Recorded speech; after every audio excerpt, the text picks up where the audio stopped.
Hi, I am Brian Goulet of the Goulet Pen Company, and I have recently gotten in the TWSBI Classic, and I thought, why don't I play around with this thing for a little bit? So I've been inking it up, writing with it, and I thought it would be nice to share with you some of my thoughts about how this pen writes. So that's what I'm going to focus on here on this video today. So one of the things I get asked a lot is, how is this TWSBI Classic going to write in comparison to the TWSBI Mini and the TWSBI 580?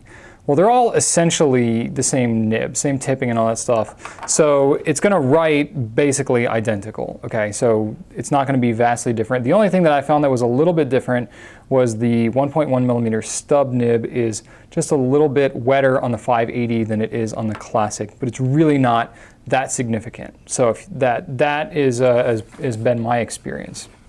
Looking at all the TWSBI Classics, this is the writing sample that I did for the Nib Nook here. So if you haven't seen the Nib Nook, you definitely should check that out because you can compare the Classic here with all of the other pens that I have on gouletpens.com. So that is a really great tool to use.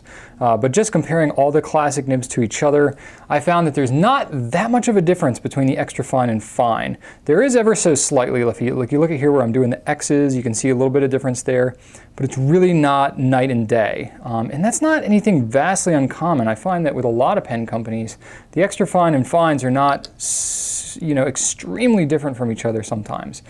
There is more of a jump going from fine to medium, okay? And then going from medium to broad is noticeable, and then of course going to the 1.1 is going to be noticeable as well. I find these will compare pretty closely to Lamy nib sizes. These nibs are made in Germany on the TWSBI, and so they're going to be pretty comparable to Lamy. A lot of people use Lamy, and so it's a pretty good reference there. So I thought that might be handy just to point out. But I've got my TWSBI Classic here. The one that I have right here is an extra fine. So I'm just going to go ahead and ink it up. Noodler's Black is kind of like my go-to because that's what I've used for the Nib Nook. I've inked up every pen that I carry with this ink and written with it, so I do have some experience with it. It's a piston-filling pen, so it's really easy to ink up. I won't go into great detail, but basically, kind of fills just like any other pen. You got to immerse the whole nib in there, and then you just twist the pen up like this to draw ink into it. Bam. It's a piston pen, so there's no cartridge, no converter to have to worry about. And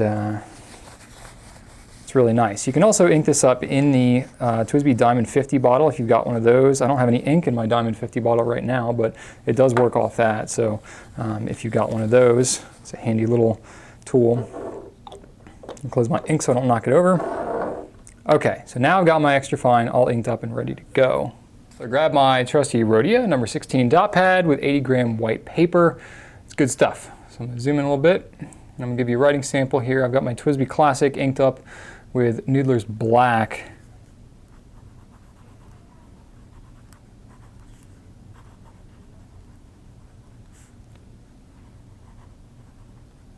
It's got a pretty stiff nib. Smooth. It's not like the smoothest thing I've ever used, but it's not a lot of feedback either. It's probably a nice balance for most people. I think those that want glassy smooth, you may want to smooth it yourself or something like that, realizing you may void the warranty if you do that, but it's totally up to you. Pretty fine nib, it really is. It's not too bad. It's not a Japanese extra fine or anything like that, but I think for most people's sake who like extra fines, you're going to find this to be pretty pleasing.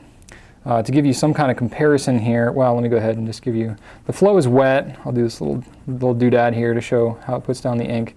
Flow is wet. This is a fairly wet writing ink, so it is what it is. I've got a Lamy here, a Lamy All-Star with an extra fine nib as well. You'll notice I like blue. So to give you some comparison, since a lot of you are familiar with that, the Lamy is actually not as smooth as the TWSBI. Definitely feeling more drag on the paper with the Lamy than I am with the TWSBI. Not scratchy, just toothiness, I guess you would call it. So it's pretty similar. It's not very different. The TWSBI might be a little bit wetter, just a hair. There you go.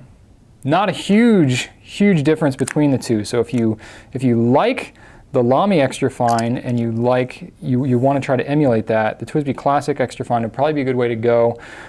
Comparing the Lamy nibs to the TWSBI nibs, I think it's pretty fair to compare just about all of them to each other. So whatever you like in Lamy, that's probably what you're going to want to get translated into the TWSBI.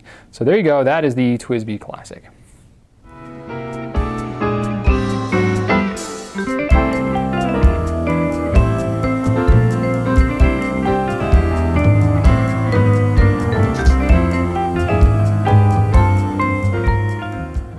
If there's anything that I didn't cover in this video about how the TWSBI writes or about anything else in fountain pens that you're curious about, you can always leave me a question on YouTube or on Ink Nouveau, Twitter or Facebook. I appreciate you spending time with me today, and as always, write on.